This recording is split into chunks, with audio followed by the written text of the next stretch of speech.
Welcome back to News at 10. Now, the coalition of civil society organizations monitoring abuse of incumbency and electoral corruption has said the ruling National Democratic Congress is guilty of abuse of incumbency in the lead-up to the December 7 general elections. Now, the coalition is made up of the Ghana Integrity Initiative, Ghana Center for Democratic Development, CDD, Ghana Anti-Corruption Coalition, and Citizens Movement Against Corruption. Findings of a research conducted found the NDC has engaged in various forms of abuse as the party pushes to snatch a second-term bid for President John Dramani Mahama in the elections.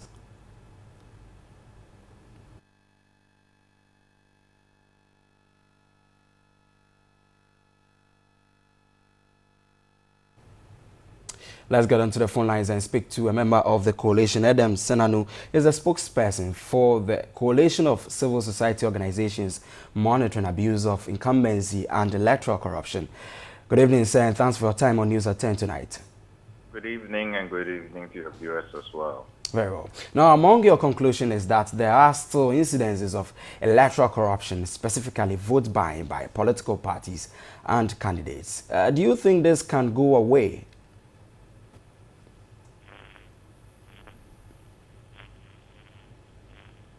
Hello, sir.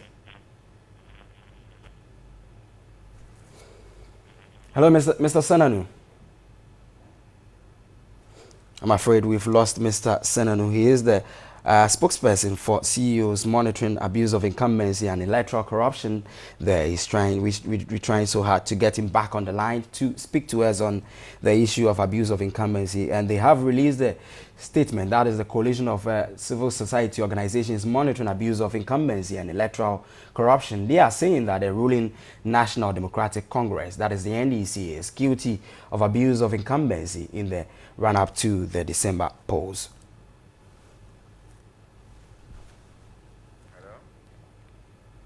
Let's get onto the phone lines and see whether we have Adam Senanu on the line. Good evening, sir, and thanks for your time for joining us on News at 10. Good evening to you and to your viewers as well. Very well. Now, if you heard my first question, I was saying that among your conclusion, you were stating that there are still incidences of electoral corruption, specifically vote buying by political parties and candidates. I'm asking you, in your view, do you think this can go away in any way? What we can at least do is to minimize it to the barest minimum. This should not be something that becomes the normal, where people are used to buying votes or selling votes, as the case may be.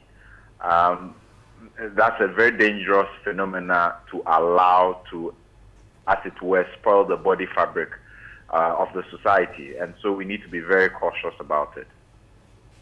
Now, your report also raised concerns about vote selling, where communities demand the provision of specific social amenities, and it is provided for them. In that respect, they are expected to vote for the party. Do you think this can continue, especially looking at the report you've brought out? It's another part of what we consider as very worrying and dangerous. As you can imagine, over 60% of your population is in rural areas in deplorable and challenged circumstances. If everybody catches on to the idea that the way to go is to devalue their vote by saying we are selling it for electricity, for roads, etc., then we're going to have a very unsustainable situation. Indeed, it is legitimate for citizens to demand services and socioeconomic facilities which governments are expected to provide. But to tie that to votes creates a very dangerous phenomenon that we all need to be very concerned about. I am particularly interested in how you concluded on that, because ordinarily citizens will demand that rules in their communities should be fixed. They should have social amenities. So indeed, if governments undertake such projects, why then do you conclude that it is vote selling? No, you see, if you're going to make a demand and we say, look, and don't forget that we have a decentralized government system, which therefore is supposed to create situations where you have district medium-term development plans that capture the socioeconomic needs of citizens across the length and breadth of our country. What that means is that ideally, if government was working the way it ought to, you have a local government that deals with the immediate needs of the people, and they can see progress and don't get to a point where it is in an election year tied to a vote, because that just devalues the vote. Our vote is not about dealing with pressing needs as and when they come. It's about selecting the best option in terms of a group of people in leadership who are going to provide solutions for the country at large. And so there's a very dangerous thing when we begin to just tie it to, I need electricity, I need water, that is not sustainable. Currently, government is undertaking a project that is directed at fixing some urban roads. It is not just in Greater Accra, but across the country. They are targeting specifically regional capitals, and they are fixing urban roads. Will you then classify that as vote buying or a way of cajoling or luring people to vote for them? I see what you're trying to drive at.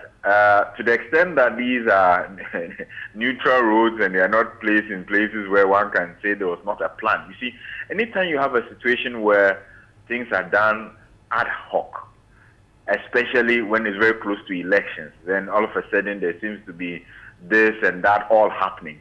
Then there is an apparent intent to try and influence the minds of the voting public. As long as it's part of a plan, and it is following a schedule, and we can all see that, look, this was planned 2, 3, then there is no basis of saying that this is an attempt to buy votes. When it becomes ad hoc in an election year, 6 months, 3 months to elections, and then money is being thrown around, things are being done, there's very great suspicion that that is targeted at trying to influence the voting public. Grateful for your time tonight on News at 10. Adam Senanu is spokesperson for coalition of civil society organizations monitoring the abuse of incumbency and electoral corruption, and he's been speaking to us about what they say is abuse of incumbency by the incumbent government, the NDC.